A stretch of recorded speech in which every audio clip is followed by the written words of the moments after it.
పరిశోధించే దేవుడు యేసయ్యా. మీకు ప్రతిదీ తెలుసు ప్రభా. ఎవరికి ఏం అవసరం ఉందో తెలుసు ప్రభా. ఎవరికి ఏం బాధ ఉందో తెలుసు ప్రభా.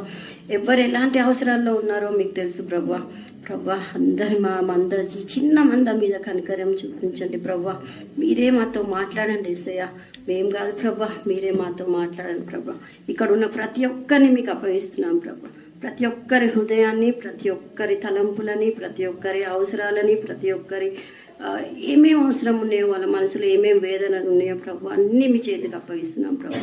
ఈ చిన్న ఇంటిని ప్రభా, ఇక్కడ ఉన్న ప్రతి ఒక్కరిని మీకు అప్పగించుకుంటున్నాం ప్రభా. పరిశుద్ధాత్మదేవ, మీరే ప్రభా ఇక్కడ ఉన్న ప్రతి ఒక్కరితో మాట్లాడండి ప్రభా. ప్రతి ఒక్కరిని తాకండి ప్రభా. ప్రతి ఒక్కరితో ఈరోజు మాట్లాడండి ప్రభా. మీరు వాళ్ళ నుంచి ఏం కోరుకుంటున్నారో మీరు మాట్లాడండి యేసయ్యా. ప్రభా, మీరే ఇక్కడ ఉండి మమ్మల్ని నడిపిస్తారని నమ్ముతున్నాం ప్రభా. ఇక్కడ ఉన్న ప్రతి ఒక్కరిని మరి ఒక్కసారి మీ చేతికి అప్పగించుకుంటున్నాను తండ్రి. వాళ్ళ హృదయాలను కూడా మీకు అప్పగిస్తున్నాం ప్రభా. మీరే వాళ్ళ హృదయాలను తెరిచి ప్రభా, మీరే వాళ్ళతో మాట్లాడండి ప్రభా. మీరే వాళ్ళతో ఉండండి ప్రభా. వినేటప్పుడు, విన్నాక వాళ్ళు వెళ్ళినప్పుడు వాళ్ళతో పాటు ఎల్లప్పుడూ మీరు వాళ్ళని నడిపించే ముందుండి నడిపిస్తారని నమ్ముతున్నాను ప్రభా. అందుకే మీకే వందనాలు, స్తోత్రాలు తండ్రి. ప్రభా, ఈ వాక్యం మేము వినబోచుండగా మరి ఒక్కసారి మమ్మల్ని అందరి మీకు అప్పగించుకుంటున్నాం తండ్రి. మీకే వందనాలు, స్తోత్రాలు తండ్రి. త్వరగా రానన్న యేసుక్రీస్తు నామంలో అడిగి వేడుకుంటున్నాం తండ్రి. Amen, amen, amen. మనం అందరం ఇక్కడ చేరుకున్నామంటే మీరు ఏమని నమ్ముతారమ్మా? మన సొంత తెలివితో మనం ఇక్కడికి వచ్చినామా, లేకపోతే దేవుడు మనల్ని ఇక్కడికి నడిపించారా? అవునా? దేవుడు మనల్ని ఎన్నుకొని మనల్ని ఇక్కడికి నడిపించారు అంటే మనం ఎంత ధన్యులం కదా. అవునా కాదా? ధన్యులమా కాదా? లోకంలో ఎంతో మంది ఉన్నారు, వాళ్ళందరూ వచ్చినారు ఇక్కడికి.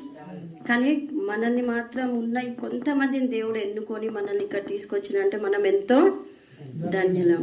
పోనీ మనం ఏదో మంచి పనులు చేసినామో, లేకపోతే మనం ఏదో గొప్ప వ్యక్తులమో, లేకపోతే ఇంకేదో అని దేవుడు మనల్ని ఇక్కడ తీసుకురాలేదు. దేవుడు ఆయన మీద నమ్మకంతో మనం ఇక్కడ తీసుకొచ్చినాడు. అంటే దేవుడు మనల్ని ఎన్నుకున్న వాళ్ళనే దేవుడు ఇక్కడ తీసుకొస్తారు. ఇప్పుడు మనం ఒక్కసారి బయట చూస్తే ఎంతో మంది ఎవరి పనిలో వాళ్ళు బిజీగా ఉన్నారు. అవునా? ఎవరి పనిలో ఎక్కడెక్కడికో వెళ్తున్నారు. కొంతమంది వాళ్ళ పనుల కోసం ఊర్లలోకి వెళ్ళినారు, కొంతమంది హాస్పిటల్స్లో ఉన్నారు, కొంతమంది అసలు రావాలనుకొని రాలేకపోయిన వాళ్ళు ఉన్నారు, ఎంతో మంది ఉన్నారు. కానీ దేవుడు మనల్ని కనికరించి, మనల్ని ప్రేమించి, మనల్ని ఎన్నుకొని దేవుడు మనల్ని ఇక్కడికి తీసుకొని వచ్చినాడండి. అంతెందుకు, ఇప్పుడు మనం ఎక్కడైనా బజార్ కన్నా ఎక్కడికన్నా వెళ్ళినాం అనుకోండి, కూరగాయలకో దేనికో తీసుకోవడానికి వెళ్ళినప్పుడు పోయి ఏది కనిపిస్తే తీసుకొని వచ్చేస్తామా?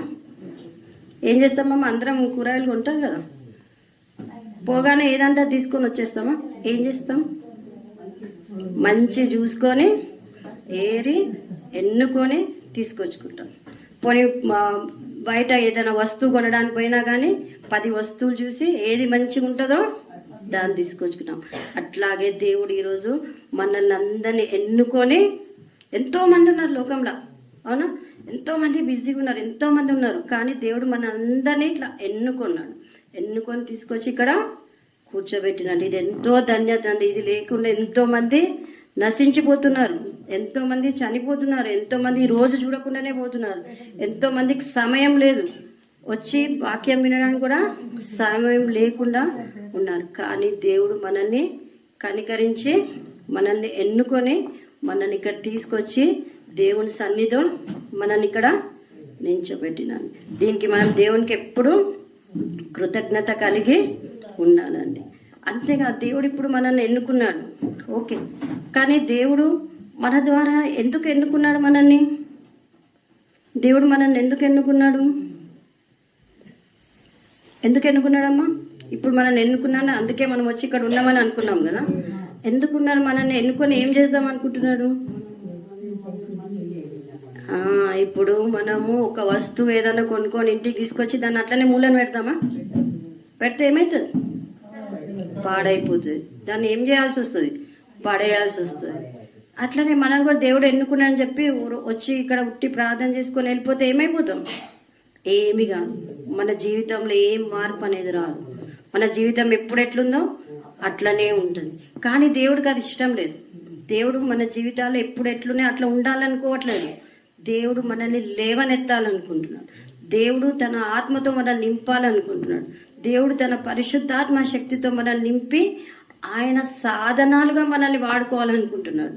ఇప్పుడు నేను ఉన్నాను, నేను కూడా మీలాగానే ఇట్లా ప్రేయర్లో వెనకాల కూర్చునేదాన్ని. నేను ఒక 1 year బ్యాక్ కూడా మీలాగానే నేను కూడా ప్రేయర్ కోసం వెనకాల నించున్నాను. నాకు మాట్లాడాలంటే భయం. ఎంత భయం అంటే అసలు నోరు ఎత్తకపోయేది. లాస్ట్లో వెనకాల కూర్చునేదాన్ని. నేను టీచర్ని, క్లాస్లో మాత్రమే మాట్లాడేది. కానీ స్కూల్లో ఏమైనా ప్రోగ్రామ్స్ అయినా ఏమైనా అసలు ఎప్పుడు మాట్లాడేది. అట్లాంటి నన్ను దేవుడు వెనకాల ఎక్కడో కూర్చున్నామే నన్ను దేవుడు తన హస్తంతో తాకి తన వరాలతో నన్ను నింపినప్పుడు మిమ్మల్ని ఎందుకు నింపాడు కదా? నేను ఏం వేరే కాదు, మీరు ఏమి వేరే కాదు. మనమందరము ఒకటే. దేవుని దృష్టిలో ప్రతి ఒక్కరము ఒకటే. కానీ మరి ఎందుకు మన జీవితంలో అద్భుతాలు జరగట్లేదు? ఎందుకు మనం పరిశుద్ధాత్మతో నింపబడట్లేము? ఎందుకు మనం ప్రతి వారం వస్తున్నాం, ప్రార్థిస్తున్నాం? ఎందుకు మళ్ళీ దేవుడు మనతో మాట్లాడట్లేడు?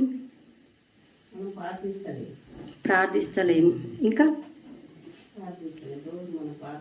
రోజు మనం ప్రార్థన చేయాలి. ఇంకా ఏం చేయాలి? వాక్యం చదవాలి, ప్రార్థించాలి. అయినా కానీ మనకు దేవునికి మధ్యలో ఒక గోడ అడ్డొస్తుందంట. పాపం అనే గోడ మనకి దేవునికి మధ్యలో అడ్డొస్తుందంట. పాపం అంటే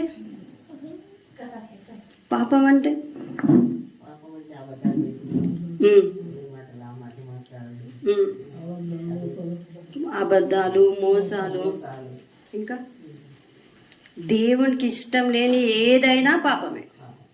ఇది అది అని కాదు. దేవుడికి ఏది ఇష్టం లేదో, దేవుడికి ఏది నచ్చదో, దేవుడికి ఇష్టం లేని మనం ఏది మన జీవితంలో ఉన్నదో, దేవునికి ఇష్టం లేని మనం ఏమి చేసినా అది పాపమే. సో అందుకే దేవుడు ఏం చెప్తున్నాడు? ఫస్ట్ మీ హృదయాలని శుద్ధీకరించుకోమంటున్నాడు. మన హృదయాలని కడుక్కోమంటున్నాడు. మన హృదయాలని దేవునికి అప్పగించమంటున్నాడు. దాని లోపల ఉన్న పాపాలు ఏమేమి ఉన్నాయో అవన్నీ కూడా దేవునికి అప్పగించమంటాడు. ఎవరో మనుషుల దగ్గర పోయి చెప్పాల్సిన అవసరం లేదు. ఎవరికి చెప్పాలి? దేవునికి చెప్పాలి. దానికి ఎవ్వరు ప్రసంగికులు అవసరం లేదు, పాస్టర్లు అవసరం లేదు. నువ్వు దేవుడు అంతే. మీ ఇద్దరి మధ్యనే నువ్వు ఏం చేసినావో నువ్వు చెప్పకపోయినా దేవుడికి తెలుసు. కానీ దేవుడు నీ నుంచి వినాలనుకుంటాడు. నీ హృదయం దేవుని ముందు ఎప్పుడైతే విప్పుతావో దేవుని పాపాలన్నీ కడిగేయడానికి సిద్ధంగా ఉన్నాడు. అయితే కానీ మనం ఎన్నిసార్లు ప్రేయర్ విన్నప్పుడు చాలాసార్లు అనుకుంటాం, అబ్బా దేవా ఈ రోజు నుంచి నేనైతే ఇట్లా చేయొద్దు, రేపటి నుంచి మంచి వ్యక్తిగా మారిపోవాలి, నేను తాగొద్దు, నేను తినొద్దు, నేను సినిమాలు చూడొద్దు, నేను అటు తిరగొద్దు, నేను అల్లరితో కూడిన ఆటపాటలు ఆడొద్దు, లేకపోతే సినిమా పాటలు పాడొద్దు, దేవుని మహిమపరచాలి, రోజు వాక్యం చదువుకోవాలి, రోజు ఇట్లా అన్నీ ఏమేమో అన్నీ అనుకుంటాం. కానీ మళ్ళీ ఏమవుతుంది? ఒక 2 రోజులు 3 రోజులు కాగానే మళ్ళీ మామూలుగా అయిపోతుంటాం. కొన్నిసార్లు న్యూ ఇయర్ రాగానే అన్నీ అనుకుంటాం, రేపటి నుంచి రోజు 2 గంటలు ప్రార్థన చేయాలి, రోజు 10 అధ్యాయాలు వాక్యం చదవాలి, అబద్ధాలు చెప్పొద్దు, సినిమాలు చూడొద్దు, సీరియల్ చూడొద్దు, టీవీ చూడొద్దు, అవి చూడొద్దు, ఇవి చూడొద్దు అన్నీ అనుకుంటుంటాం. కానీ మళ్ళీ ఒక వారం రోజుల అవసరానికే మళ్ళీ యథావిధంగా అవుతుంటుంది. ఎందుకు ఇది అవుతుంటుంది? ఎందుకంటే నిజంగా మనం దేవుని శక్తితో నడిపింపబడకపోతే ఇట్లా అవుతుంది. మన సొంత తెలివితో, మన సొంత ఆలోచనతో మనం మారాలనుకుంటే అది జరగదు అనమాట. ఇప్పుడు ఇర్మియా గ్రంథంలో ఇర్మియా 17:9 దేవుడు చెప్తున్నాడు, హృదయము అన్నిటికంటే మోసకరమైనది, అది ఘోరమైన వ్యాధి గలది, దాన్ని గ్రహింపగలవాడు ఎవడు? హృదయం చాలా మోసం చేస్తుంది. ఏమవుతుంది? ఒక్కసారి టీవీ చూస్తే ఏమవుతుంది? ఏం కాదు, మళ్ళీ రేపటి నుంచి మానేయచ్చులే. ఒక్కరోజు సీరియల్ చూస్తే ఏమవుతుంది? మళ్ళీ రేపటి నుంచి మానేయచ్చులే. ఒక్కరోజు సిగరెట్ తాగితే ఏమైతే? ఎవ్వరు చూస్తలేదా? పాస్టర్ చూస్తలే, బ్రదర్ చూస్తలేడు కదా, రేపటి నుంచి మానేద్దాంలే. ఇట్లా హృదయం ఏం చేస్తుంది? మోసం చేస్తుంటుంది. ఏం కాదులే, నువ్వు ఎన్ని తప్పు చేసినా మళ్ళీ పోయి దేవుని దగ్గర క్షమాపణ అడుగు కూడా అని చెప్తుంటుంది. కానీ అది మనల్ని మోసం చేస్తుంది. ఆ మోసాన్ని మనము తెలుసుకోవాలన్నమాట. అందుకే ఇర్మియా ప్రవక్త చెప్తున్నాడు, హృదయం అన్నిటికంటే మోసకరమైనదంట. అది ఏ విధంగా మోసం చేస్తుంది? చాలా విషయాల్లో మోసం చేస్తుంది. కొన్ని విషయాలు చూద్దాం మనం ఈరోజు. ఫస్ట్ ఏంటంటే విగ్రహాలు. ఓకే. విగ్రహాలు అంటే మనం ఏదో బొమ్మను స్టాచ్యూ అనే కాదు, మన హృదయంలో ఉన్నవి కూడా విగ్రహాలు. దేవుడికి ఇష్టం లేని ఏ ఉన్నా అది కూడా విగ్రహాలే. ఏమేమి ఉన్నాయండి మన లోకంలో దేవునికి ఇష్టం లేని మనం చేసేవి ఏమేమి ఉన్నాయండి చెప్పండి కొన్ని. తాగడం, అబద్ధాలు చెప్పడం, ఒకరి మీద ఒక ద్వేషం, కోపం, అవునా? ఇవన్నీ అవునా కాదమ్మా? ఇంకా తిట్టుకోవడం, ముందు మంచి మాట్లాడతారు, వాళ్ళు ఇట్లా పోగానే వాళ్ళ గురించి చెడుగా మాట్లాడుకోవడం, ఎవరికైనా సహాయం చేయాల్సి వచ్చినా చేయకుండా మంచిగా అయింది, నాకు అప్పుడు ఆమె ఇట్లా అన్నది కదా అందుకే మంచిగా అయింది, అట్లనే కావాలి ఈమెకి అని అనుకుంటుంటాం. అవునా కదా? చాలాసార్లు అనుకుంటుంటాం మనం. కానీ అయ్యో పాపం అని మాత్రం మనం, ఎందుకంటే వాళ్ళు ఎప్పుడో మనకు చేసింది ఇంకెక్కడ పెట్టుకుంటాం మనం? హృదయంలో పెట్టుకుంటాం. అవన్నీ కూడా విగ్రహాలే అని చెప్తుంది దేవుడు. ఈ రోజు రేపు పిల్లలైతే ఫోన్లు, యూట్యూబ్, ఇన్స్టాగ్రాము, మన కూడా చాలా మంది సినిమాలు, సీరియల్స్, ఇవన్నీ కూడా ఏమంట దేవునికి నచ్చని విగ్రహాలు అంట. అవి ఎక్కడున్నాయండి? మన హృదయంలో ఉన్నాయి అవి. అందుకే అవి దేవుణ్ణి మనం చూడలేకపోతున్నాం. అందుకే దేవుడికి మనకు మధ్యలో ఏం అడ్డున్నాయి అంటున్నాను? గోడ అడ్డున్నాయి. ఆ గోడలనే ఇవన్నీ ఉన్నాయి. ఏమేమి? మన పాపాలన్నీ అడ్డున్నాయి అన్నమాట. ఇంకా ఏమంట? ఫస్ట్ ఏమో విగ్రహాలు అన్నాడు, మళ్ళీ ఇంకేం? కోపం, ద్వేషం. మనం మంచిగానే వస్తున్నాం, బైబిల్ చదువుతున్నాం, ప్రేయర్ చేస్తున్నాం, కానీ కొంచెం ఎవరైనా ఏమైనా చేయగానే ఏమవుతుంది? ఇట్లా వచ్చేస్తుంది కోపం. ఒక్క నిమిషంలో దేవుడు గుర్తురారు, ఎవరు గుర్తురారు, అప్పుడు కొట్టినా కొడతాం అన్నమాట. అంత కోపం. లేకపోతే ద్వేషం. ఆ ద్వేషం ఎప్పటి నుంచో ఉంటుంది మన హృదయంలో, ఎప్పటి నుంచో ఉంటుంది. దాన్ని తీద్దామని ఎన్నిసార్లు అనుకున్నా మళ్ళీ వాళ్ళు ఏమైనా చెయ్యగానే మళ్ళీ మనకు ఆ ద్వేషం అనేది గుర్తొస్తూ ఉంటారు అనమాట. అయితే దేవుడు ఇవన్నీ తీసేయమంటున్నాడు. నీ లోపల ఉన్న ద్వేషం తీసే, కోపం తీసే. ఏంగా అంటున్నాడు? దేవుడు హృదయాలను పరీక్షిస్తాడట. దేవుడు ప్రతి ఒక్కరి హృదయాలను పరీక్షిస్తాడు. ఇప్పుడు నాకు తెలియదు మీ లోపల ఏముందో.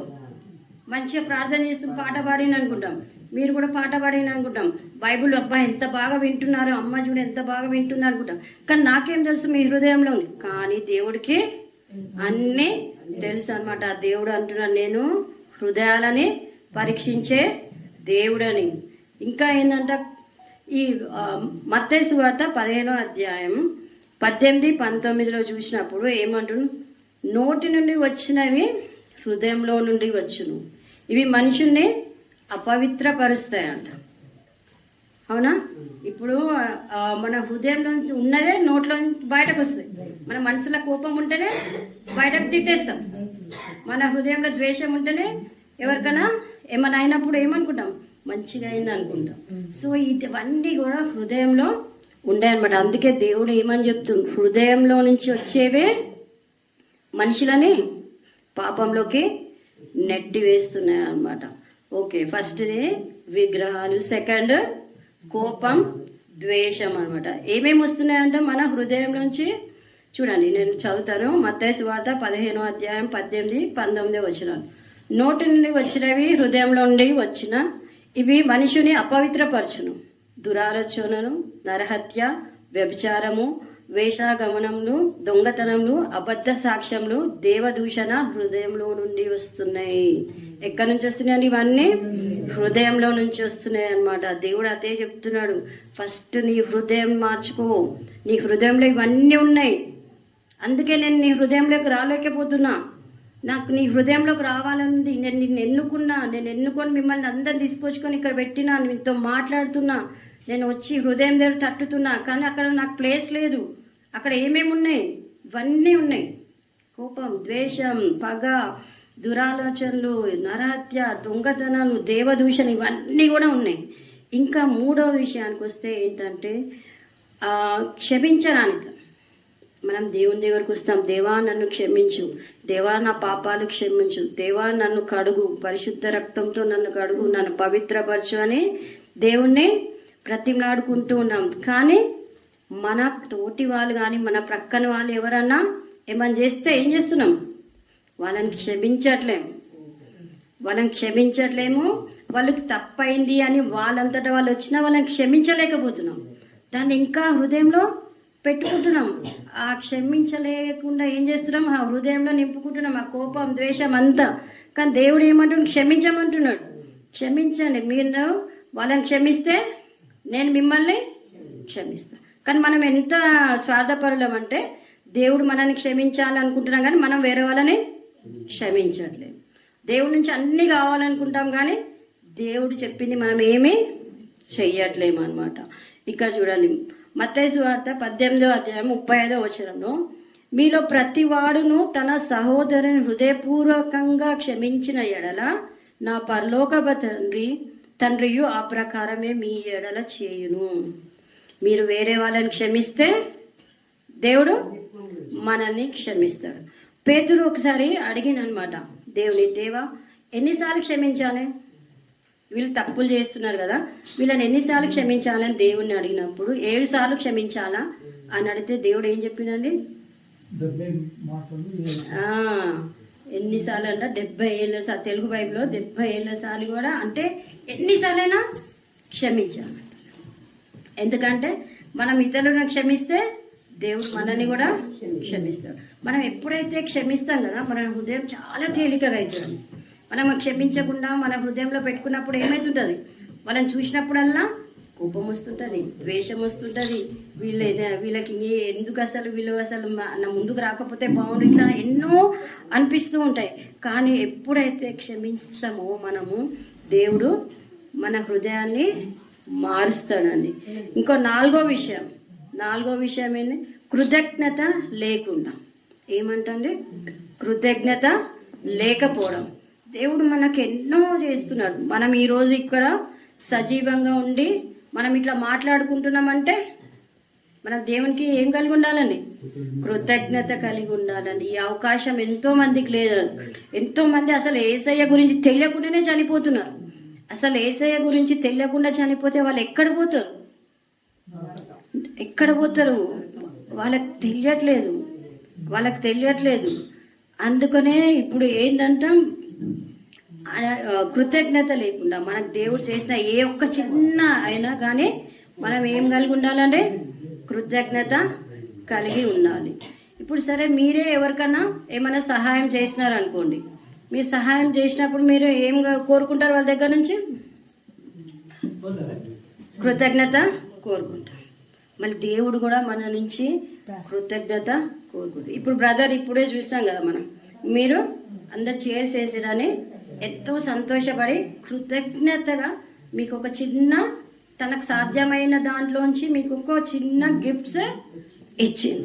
అంటే ఒక మామూలు మనిషిమే మనం ఇంత ఆలోచించినప్పుడు దేవుడు మనకి ఇంత అద్భుతాలు చేస్తున్నాను. లేవలేని స్థితిలో ఉన్న వాళ్ళు ఎంతో మంది ఉన్నారు, నడవలేని స్థితిలో ఉన్న వాళ్ళు ఎంతో మంది ఉన్నారు, ఇట్లా వచ్చి కూర్చునే అవకాశం లేకుండా ఎంతో మంది ఉన్నారు. కొంతమంది వాళ్ళ ఇంట్లో రానివ్వరు, కొంతమందికి ఇష్టం ఉండదు. కానీ దేవుడు మిమ్మల్ని ప్రేమించి ఇక్కడికి మిమ్మల్ని రప్పించిండు. అవునా కదమ్మా? సార్, కాబట్టి మనము కృతజ్ఞత కలిగి ఉండాలి అన్నమాట. 2 తిమోతి 3వ అధ్యాయం 2వ వచనంలో, ఏలనగా మనుషులు స్వార్థప్రియులు, ధనాపేక్షులు, వింకములాడువారు, అహంకారులు, దూషకులు, తల్లిదండ్రులకు అవిధేయులు, కృతజ్ఞత లేని వారు అపవిత్రులు. ఇవన్నీ దేవునికి ఇష్టం లేనివి. తల్లిదండ్రులను దూషిస్తుంటాం, ఇంట్లో గొడవ పెట్టుకుంటాం, భార్య భర్తల మధ్యలో గొడవలు, పిల్లలు తల్లిదండ్రుల మధ్య గొడవలు, అత్త మామల మధ్య గొడవలు, ఇట్లా ఎన్నో గొడవలు అవుతున్నాయి. కానీ ఎప్పుడైనా మనం శాంతియుతంగా కూర్చొని ప్రార్థన చేసుకున్నప్పుడు అట్లాంటి ప్రాబ్లమ్స్ ఉన్నా దేవుడు వాటిని మెల్లమెల్లగా తీసివేస్తాడండి. ఎప్పుడైనా మనం కృతజ్ఞత కలిగి ఉండమని దేవుడు మనకి చెప్తూ ఉన్నాడు అనమాట. ఇంకొకటి ఐదోది ఏంటంటే అపనమ్మకం. ఎన్నోసార్లు ఇది మన జీవితంలో ఎదుర్కొంటూ ఉంటాం. మనం వస్తాము, ప్రేయర్ చేసుకుంటాము, బైబుల్ చదువుతాము, కానీ మళ్ళీ ఏమవుతుంది, ఏమైనా కొంచెం అవ్వగానే మళ్ళీ దేవుని మీద నమ్మకం పోతుంది. దేవుడు నాకే ఎందుకు ఇట్లా చేసిండు, నేను రోజు ప్రార్థన చేసుకుంటా, బైబిల్ చదువుకుంటా, నాకే ఎందుకు ఇట్లా జరగాలి? వాళ్ళు అసలు ఒక్కసారి కూడా గుడికి రారు, అసలు ఒక్కసారి ప్రార్థన చేయరు, అసలు వాళ్ళకి ఏసయ్య అంటే తెలియదు, వాళ్ళు ఎంత మంచిగా ఉన్నారు, సంతోషంగా హ్యాపీగా ఉన్నారు అని ఇట్లాంటి నా అపనమ్మకాలు వస్తుంటాయి అన్నమాట. కానీ అది క్షణిక మాత్రమే, అది క్షణిక మాత్రమే. కానీ మన దేవుడు నిత్యం మనతో ఉండే దేవుడు. మనకు ఎట్లాంటి ప్రాబ్లమ్స్ వచ్చినా దాంట్లోంచి బయటపడడానికి ఏదో ఒక దారి మనకు తప్పకుండా చేస్తాడు. అదే చెప్తాం కదా, ఒక్క ద్వారం మూస్తే ఇంకొక ద్వారం దేవుడు మనకి ఎక్కడి నుంచో తెరుస్తాడు అనమాట. దేవుడు ఇవన్నీ మన జీవితంలోంచి పోయి మనము దేవుని పైన నమ్మకంగా ఉండి మన జీవితంలో అద్భుతాలు జరగాలంటే ఏం చేయాలండి? మనం దేవుడికి మన హృదయాన్ని అప్పగించాలి. మన హృదయంలో అన్నీ ఇప్పుడు వరకు చూసినవి అన్నీ ఉన్నాయి. మన హృదయంలో కోపం ఉంది, ద్వేషం ఉంది, అస్సలు ఎవరిని క్షమించలేము, కృతజ్ఞత లేదు, అపనమ్మకం ఉంది, లోకంలో ఉండే అన్ని ఏవేవి చేయొద్దో, దేవుడికి ఏవేవి ఇష్టం లేవో అవే ఉన్నాయి. దేవుని వాగ్దానాలను పక్కన పెట్టేస్తున్నాం, దేవుడు ప్రణాళిక తెలుసుకుందామని కూడా ఆలోచించట్లేము, అన్ని లోకం వైపు తిరుగుతున్నాం. ఈ మధ్య ఏమైపోయింది, ఎవరికి ఎట్లా ఇష్టం ఉంటే అట్లా జీవించవచ్చు అనే ఒక కొత్త నినాదం వచ్చేసింది. అవునా? ఎవరికి ఇష్టం ఎట్లా ఉంటే అట్లా, ఎవరి జీవితం వాళ్ళదే కాదండి, ఎవరి జీవితం వాళ్ళదే కాదు. మనం యేసయ్యను నమ్ముకున్న బిడ్డల జీవితం యేసయ్యదే. యేసయ్యే చేయబట్టుకొని మనల్ని నడిపిస్తాడు. మన జీవితం మన ఇష్టం కాదు, దేవుని ఇష్టం. దేవుడు మనకు ఏదో ఒక ప్రణాళిక కలిగి ఉంది, అందుకే మిమ్మల్ని అందరిని ఇక్కడ సమకూర్చున్నాడు. లేకపోతే ఎంతో మంది ఉన్నాం కదా, ఎంతో మంది ఉన్నారు, వాళ్ళందరి కాకుండా మిమ్మల్ని ఎన్నుకున్నారంటే మీ ద్వారా కూడా దేవుడు ఏదో గొప్ప కార్యం చేయాలనుకుంటున్నాడు. ఇప్పుడు ప్రతి ఒక్కరే బోధించాలని ఏం లేదమ్మా, దేవుడు ఒక్కొక్కరిని ఒక్కొక్క విధంగా వాడుకుంటారు. ఇప్పుడే చూడండి, ఆ అమ్మనే వాళ్ళ కుటుంబాన్ని అక్కడి నుంచి ఇక్కడికి షిఫ్ట్ చేసి అన్ని సదరడానికి వాడుకున్నాడు. అక్కడ అమ్మనే ఇల్లు ఇవ్వడానికి వాడుకున్నాడు. అంటే దేవుడు ఒక్కొక్కరిని ఒక్కొక్క విధంగా వాడుకుంటాడు. మీరు దేవుడి కోసం ఒక చిన్న పని చేసినా దేవుడు మర్చిపోవడం, అది గుర్తుపెట్టుకోండి. ఏదో విధంగా దేవుడు మీకు సహాయం చేస్తూనే ఉంటాడు. మీకు తెలియదు, మనం అనుకోని విధంగా దేవుడు మనల్ని ఎప్పుడు మన అవసరతలు తీరుస్తున్నాడు. దేవుడి నామంలో మనం చిన్న గ్లాస్ మంచినీళ్ళు ఇచ్చినా దేవుడు దాన్ని మర్చిపోడంట. అట్లాంటి దేవుడి కోసం మనం సమయాన్ని ఇచ్చి మనం దేవుని నమ్మి ఆయన వైపు చూస్తున్నప్పుడు దేవుడు తప్పకుండా మనకి సహాయం చేస్తాడని. మనం చేయాల్సినది మన హృదయాన్ని దేవునికి అప్పగించుకోవాలి. కొన్నిసార్లు ఏమైపోతుందంటే మనకు తెలియకుండా ప్రార్థన చేద్దాం అనుకుంటాము, వాక్యం చదువుదాం అనుకుంటాము, కానీ ఒక్కొక్కసారి పడిపోతుంటాం. కానీ తిరిగి మనం లేవాలి. పడిపోయాం కదా అని అట్లాగే ఉండదు. దేవుడు ఏం చెప్తున్నాడంటే ఇర్మియా గ్రంథం 18వ అధ్యాయం 4వ వచనంలో కుమ్మరితో పోలుస్తున్నాడు దేవుడు. ఏమంట? కుమ్మరి తెలుసు కదమ్మా, ఇప్పుడు ఒక కుండ తయారు చేస్తూ ఉంటాడు. చేసేటప్పుడు అది కొంచెం వంకర అయిపోతే ఏం చేస్తాడు? దాన్ని తీసి ఇసురు కొట్టేస్తాడా? ఏం చేస్తాడు? మళ్ళీ చేస్తాడు. మళ్ళీ దాన్ని కలిపి మొదటి నుంచి మళ్ళీ తిరిగి మంచిగా చేస్తాడు. మనం కూడా అంతే. దేవుడు ఈరోజు అదే చెప్తున్నాడు. నువ్వు మంచిగా ఉండాలనుకున్నావా? దేవుళ్ళో ప్రతిరోజు నడవాలనుకున్నావా? కానీ మధ్యలో పడిపోయినావా? ఏం పర్వాలేదు. ఏం చెప్తున్నాడు దేవుడు?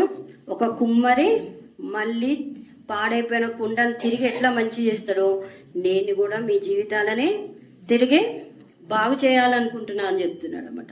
తర్వాత 1 సమూయేలు 16వ అధ్యాయం 7వ వచనంలో మనుషులు పై రూపంని చూస్తారు. ఏమంట? మనుషులు పై రూపంను లక్ష్య పెట్టుదురు, కానీ యెహోవా హృదయంను లక్ష్య పెట్టునంట. ఏంటంటండి? మనుషులు పై రూపంని చూస్తారు, కానీ దేవుడు హృదయాన్ని లక్ష్య పెడతాడు. నువ్వు గొప్పదానివా, నువ్వు చదువుకున్నామేవా, నువ్వు అందంగా ఉన్నావా, నువ్వు పొడుగున్నావా, పొట్టిగున్నావా, నీకు ఆస్తి ఉందా, అంతస్తు, ఇవేం అవసరం లేదు. దేవుడు ఒకటే అడుగుతాడు, నీకు హృదయం ఉందా? ఆ హృదయంలో నేనున్నానా? ఆ హృదయంలో నన్ను నువ్వు ఆహ్వానిస్తున్నావా? ఇదే కావాలంటుంది దేవుడు. నువ్వు ఎట్లననుండు, నీకేమున్నా ఏం లేకపోయినా నాకు అవసరం లేదు, నాకు నీ హృదయం మాత్రమే ఇవ్వమంటున్నాడు దేవుడు. ఏం కావాలంటమ్మా? హృదయం మాత్రమే ఇవ్వమంటున్నాడు. హృదయం ఎప్పుడైతే మనం ఇందాక చెప్పుకునే అన్ని దేవుళ్ళలోంచి దేవుడికి అప్పగించుకొని మన లోపల ఉన్నాయి అన్ని దేవునికి అప్పగించినప్పుడు దేవుడు ఏం చేస్తాడంట, ఆ హృదయాన్ని ఏం చేస్తాడమ్మా, శుద్ధీకరిస్తాడు. శుద్ధీకరించి నూతన హృదయాన్ని దేవుడు మనకి ఇస్తాడంట. తర్వాత ఇంకా మత్తయి సువార్త 15:8 దేవుడు ఏమంటున్నాడు అంటే, ఈ ప్రజలు తమ పెదవులతో నన్ను గణపరచదు కానీ వారి హృదయంలో నాకు దూరంగా ఉన్నాయి అంటున్నాడు. ఏమంటున్నాడు, వీళ్ళు ఓన్లీ పెదవులతో నన్ను ఆరాధిస్తున్నారు, చేస్తున్నారు, కానీ వాళ్ళ హృదయం మాత్రం ఎక్కడుందంట, ఇంకా దూరంగా ఉంది. అంటే దూరంగా ఉందంటే ఇంకా కోపం ఉన్నాయి, ఇంకా ద్వేషం ఉన్నాయి, ఇంకా ఎవరిని ఏం చేస్తున్నాను, నమ్మట్లేము దేవుణ్ణి, ఇంకా ఎవరికి క్షమించలేకపోతే, ఇట్లా చాలా ఉన్నాయి. అందుకనే దేవుడు ఏం చెప్తున్నాడు, ఓన్లీ పెదవులతోనే నన్ను ఆరాధిస్తున్నాను. కానీ మనం ఈరోజు అలా ఉండడానికి వీల్లేదు. దేవుడు మనల్ని హెచ్చరిస్తున్నాడు, నాకు మీ పెదవులు కాదు నాకు కావాల్సింది, నాకు మీ హృదయాన్ని కావాలి. మీ హృదయం ఎట్లనన్నా ఉండని, ఎట్లనన్నా ఉండని, ఎన్ని పాపాలు ఉండని, ఏమని ఉండని, కానీ దాన్ని ఏం చేస్తా అంటుంది దేవుడు, శుద్ధీకరిస్తా అని చెప్తున్నాడు. తూర్పుకి పడమర ఎంత దూరమో మీ అతిక్రమములన్నీ అంత దూరంగా తీసేస్తా అంటుంది. మన పాపాలన్నీ తీసేయడానికి దేవుడు ఈరోజు రెడీగా ఉన్నాడండి. దానికి మనం ఏం చేయాలండి, మన పాపాలన్నీ ఒప్పుకోవాలి. ఎందుకు మన పాపాలు దేవుని దగ్గర ఒప్పుకోవాలి కదా? ఇప్పుడు సరే, ఎందుకు యేసయ్యనే మన పాపాలని కడుగుతాడని ఎందుకు నమ్మాలి? అవునా? దేవుడు మన కోసం శిలువలో తన రక్తాన్ని కాచిండు. ఆ రక్తం ద్వారానే మన పాపాలన్నీ కడుగబడతాయి. ఈ లోకంలో ఎంతో మంది దేవుళ్ళు ఉన్నారు, కానీ మనకు ఎప్పుడైతే మనం యేసయ్య దగ్గరకు వస్తామో యేసయ్య తన రక్తంతో మనల్ని కడుగుతానండి. ఇప్పుడు సపోజ్ మనము ముందు కూడా నేను అదే చెప్పిన, ఏదైనా కొనడానికి వెళ్ళినప్పుడు మనం ఏది మంచిది ఏది అని అన్నీ ఆలోచించి తీసుకుంటాం. ఇప్పుడు ఒక 10,000 వస్తువు కొనడానికి పోయినామమ్మా, పోగానే ఏది కనిపిస్తుంది కొనం కదా, అన్ని చూసి కొంటాం. అంతెందుకు మీ పిల్లలకు పెళ్ళిళ్ళు అనుకుందాం, మీ పిల్లలకో మీ కొడుకుకో బిడ్డకో పెళ్లి చేయాలనుకున్నాం, ఎవరో ఒక అమ్మాయి కనిపించగా తీసుకొచ్చి చేసేస్తావా? ఏం చేస్తావు? మంచి ఉందా లేదా, వాళ్ళ కుటుంబం ఎట్లా ఉంది, వాళ్ళు ఎట్లా ఉన్నారు, వాళ్ళ అంత మంచిదేనా అన్ని కనుక్కొని చేస్తాం. మళ్ళీ ఒక దేవుణ్ణి ఎన్నుకున్నప్పుడు ఎందుకు ఆలోచించాం? ఒక నిజమైన దేవుణ్ణి నువ్వు ఎన్నుకున్నప్పుడు, నువ్వు ఈ లోకంలో ఎంతో మంది దేవుళ్ళని ఉన్నప్పుడు ఏది మంచిదో ఏది చేదో అని ఎందుకు ఆలోచించావు? నీకు ఒక సొంత కొడుకు పెళ్లి చేయడానికో బిడ్డ పెళ్లి చేయడానికో ఒక వస్తువు కొనడానికో ఎంతో ఆలోచించి ఎన్నో నెలలు తిరిగి ఆలోచించి పెళ్లి చేస్తావు. అట్లనే నీ జీవితాంతం నీకు దేవుడు నడిపింపు కావాలన్నప్పుడు ఎవరు నిజమైన దేవుడు, ఎవరు ఎట్లాంటి దేవుడు, నీకోసం రక్తాన్ని కాచింది ఎవరు అని ఎందుకు ఆలోచించు? దేవుడు ఈరోజు అదే చెప్తున్నాడు, ఆలోచించు.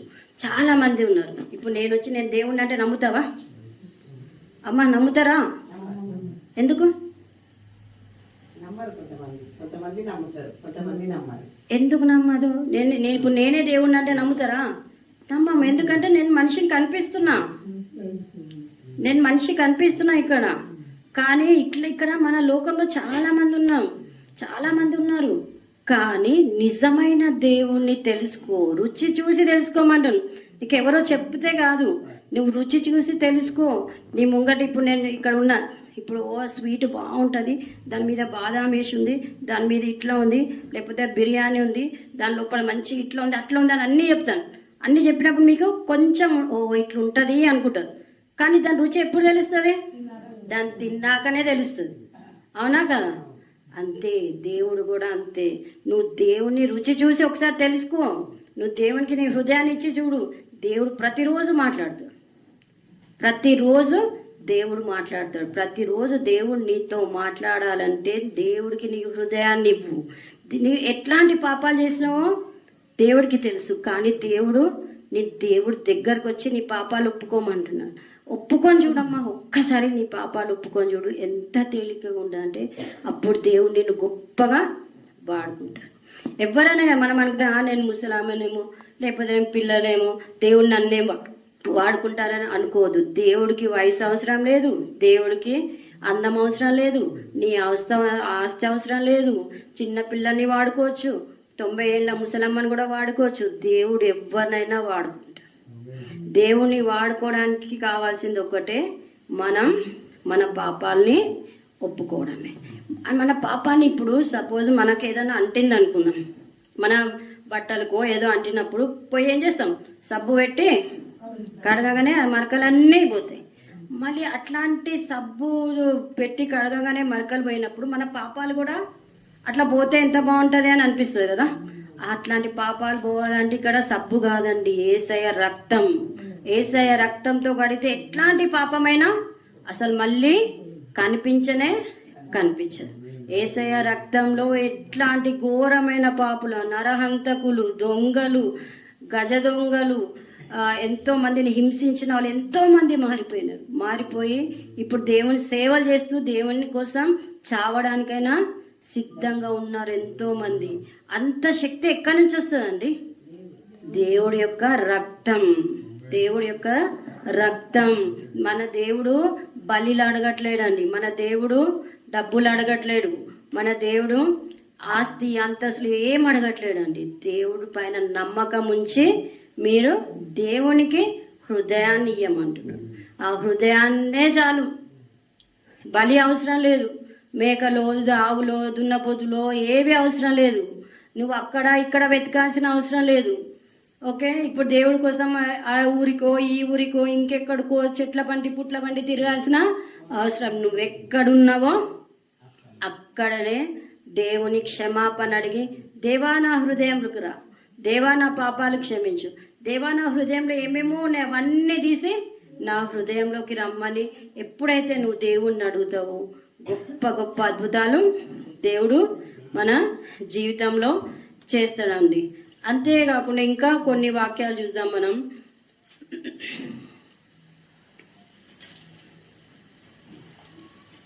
హెజ్కేలు, దానికను కీర్తన గ్రంథం చూద్దాం. కీర్తన గ్రంథం 51వ అధ్యాయం 17వ వచనం. దేవుడికి ఏం కావాలంటే అక్కడ విరిగి నలిగిన మనసు దేవునికి ఇష్టమైన బలులు అండి. మన దేవునికి ఏమంటే బలిలు అవి అవసరం లేదండి, మేకలు ఆవులు అట్లాంటివి కూడా ఏం అవసరం లేదు. ఏం అవసరం అంటే విరిగి నలిగిన హృదయం. విరిగి నలిగిన హృదయం కావాలి. దేవుడు ఆ విరిగి నలిగిన హృదయం ఎప్పుడైతే నువ్వు దేవుణ్ణి కన్నీరుతో దేవుణ్ణి క్షమాపణ అడుగుతావో దేవుడు దాన్ని తోసివేయడం. దేవుడు ఏం చేస్తాడండి, నూతన హృదయాన్ని ఇస్తాడంట. దేవా నా యందు శుద్ధ హృదయం కలగజేయము, నా అంతరంగంలో స్థిరమైన మనసు నూతనంగా పుట్టించుము అంటు.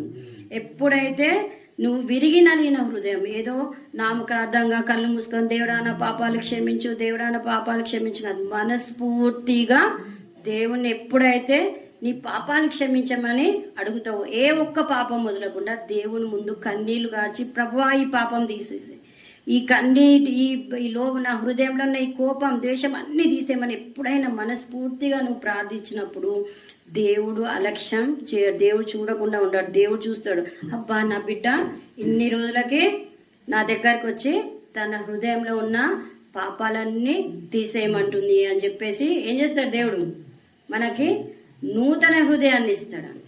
చూడండి, హెజ్కేలు 36వ అధ్యాయం 26వ వచనంలో ఏమో నూతన హృదయం మీకు ఇచ్చేదను. ఏమిస్తాడంటమ్మా? నూతన హృదయం మీకు ఇచ్చేదను, నూతన స్వభావం మీకు కలగజేసేదను, రాతి గుండె మీలో నుండి తీసివేసి మాంసపు గుండెని మీకు ఇచ్చేదనంట. ఏముందండి ఇప్పుడు మన హృదయాలు ఎట్లున్నాయంట? రాతి గుండెలు ఉన్నాయంట. ఆ రాతి గుండె ఏమని చేస్తాయి? ఇప్పుడు ఉన్నాయి ఇల్లు, ఈ రాతి ఉన్నాయి, దాన్ని ఇట్లా ఇట్లా కొడితే ఏమన్నా అవుతుందా? అదే ఇప్పుడు మా అమ్మాయి ఇక్కడ కొడితే వెంటనే చెయ్యి ఇట్లా చేస్తా. ఎందుకు మెత్తగా అవుతుంది, తగులుతుంది. దీనికి రాతి గుండె, దీనికి ఏం చేసినా ఏమీ తగదు. కానీ మాంసపు గుండెకి ఏమవుతుంది? ప్రతిదీ తెలుస్తుంది. సో అట్లాంటి హృదయం దేవుడు ఇస్తా అంటున్నాడు మనకి.